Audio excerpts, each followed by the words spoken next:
भारतीय लष्कराकडून पाकिस्तानातील दहशतवाद्यांच्या अड्ड्यावर मध्यरात्री एअर स्ट्राईक केले. ऑपरेशन सिंदूर नावाखाली एअर स्ट्राईक करण्यात आले.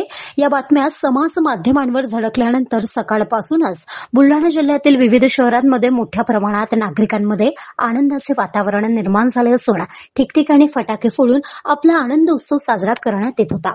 यामध्ये काल सायंकाळी शेगावात आधार आयात संघटनेच्या वतीने मंदिर परिसरात आनंद उत्सव साजरा करण्यात आला. यावेळी फटाक्यांची आतिषबाजी करत भारतीय सैन्य दल आणि पंतप्रधान मोदींचा जय जयकार करत एकमेकांना पेढे भरून आनंद उत्सव साजरा करण्यात आला. सरकारने पाकिस्तानला अशी अद्दल घडवावी की भारतावर वाकडी नजर करताना पुढचे 10 जन्म पाकिस्तानला विचार करावा लागेल. आम्ही सर्व पंतप्रधान नरेंद्र मोदी यांच्या पाठीशी असल्याची भावना यावेळी व्यक्त करण्यात आली. आज जी पाकिस्तानवर स्ट्राईक झालेली आहे त्यासाठी आम्ही सर्व आधार आगा संघटनेच्या वतीने भारतीय लष्कराचं अभिनंदन करण्यासाठी आणि हा आनंदोत्सव साजरा करण्यासाठी इथे एकत्र जमलो आहोत.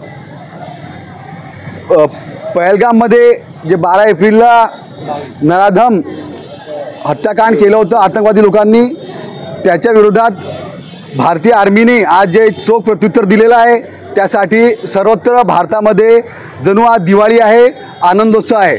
आणि त्याचबरोबर पहलगाममध्ये जे शहीद झाले होते त्यांना आज खऱ्या अर्थाने श्रद्धांजली आपण वाहत आहोत.